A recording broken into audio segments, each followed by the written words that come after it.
John Aldridge said this week, "This is the worst United side I've seen in my lifetime." United have upset quite a few Liverpudlians, it seems. Well, for the obvious reasons. I was listening to the show yesterday. I heard Graeme, I heard Ali. I find it incredible. I find what Gabby said last night incredible as well, saying we need to apologise and, this is how far United have fallen off. I don't think there's a Manchester United fan or decent pundit in the world that expected Manchester United to do anything else. You're playing top of the league, the best team in the league at the moment. They've won 7 games in a row.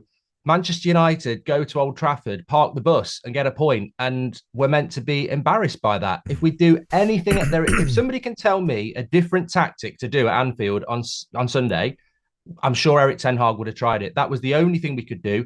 Most Man United fans accept it, and the reason is because Liverpool are way better than us, just like Arsenal, Man City. Manchester United have just crashed out of Europe. We got beat by Bournemouth at home comprehensively. We're not in a good place. We've gone to Anfield, we've parked the bus, and that's the reality of where we are. We've got nothing to apologise for. The challenge is to get in a position where we can go to Anfield and challenge them. But the reality is, Jeff and Ali, I don't see what else we could do. I don't think we need to apologise for anything. No.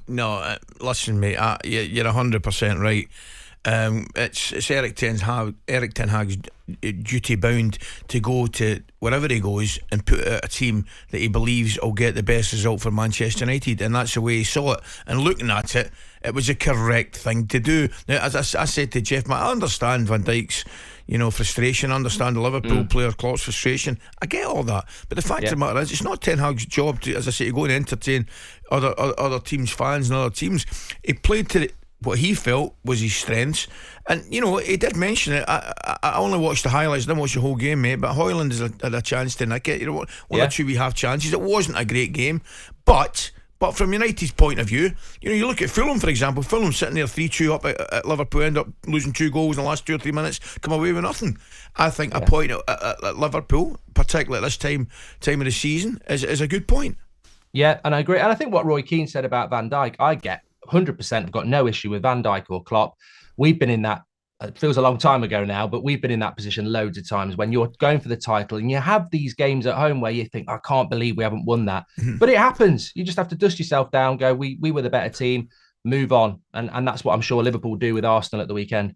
I mean, Mark, we're talking about players leaving Manchester United, but I look at the table now and you're sitting 7th, 28 points. So 6 points off the top 4, a point above Brighton and West Ham. January transfer window coming round.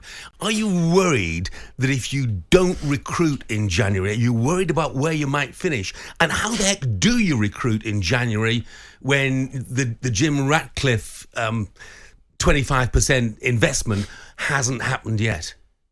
I'm massively worried, Jeff. I was just hearing what you were saying there about the Saudi Arabian thing. And my big concern is that this doesn't turn into a fire sale, because I understand selling Jadon Sancho and Anthony Martial. And I think if you can sell them to Saudi Arabia and get good money and get the wages off, that's a correct thing to do. But I feel if you watch the game on Sunday, Raphael Varane was the best player on the pitch for Manchester United. So if Man United have aspirations of doing anything this season, selling Varane is simply to get. It's like when you're in trouble financially and you sell your Ferrari because you need to raise money. You shouldn't be selling Varane in January, and you shouldn't be selling Casemiro. They're the sort of things you do in the summer when you go, all right, they're coming towards the end of the career. We maybe want to reshape things in the summer. But Manchester United, like you say, we're miles off top 4, but we're out of Europe as well. We've got to, in the second half of the season, we've got to make ground up. We're never going to we cannot let Varane and Casemiro go just because they're assets that Saudi Arabia will give good money for, because how do you replace that sort of quality in January? We've seen with Amrabat, Højlund, Mount, Onana. We're 4 months in and they're still adjusting. You can't do that in January. So Sancho, Martial, good business to go. Varane and Casemiro, that to me is because we've been knocked out of Europe and we've lost 50 million. And Manchester United can't act like that. Pep doesn't have to sell his best players. Arteta doesn't. I'd be very concerned about that, yeah. Mark, just a quick one there, mate. You talked about Varane. Who would you two, everybody's fully fit, who would you two starting, or would it be 2 centre-backs for United? Look, I think Harry Maguire deserves the credit. He's not bounced back. He's just playing like he did when the player that we bought. But for me, Raphael Varane for the last 2 games against Bayern and Liverpool was just world class. We would not have got that point without Varane against Liverpool. And then you want a left-sided centre-back. So it's Martinez has got to play left-sided centre-back, and Varane, that's our best partnership, but it's getting them fit and on the pitch. Yeah, I mean, you miss Martinez hugely. talkSPORT Breakfast, waking you up Monday to Friday morning from 6 a.m. on AM, on DAB, via the talkSPORT app and on your smart speaker. talkSPORT.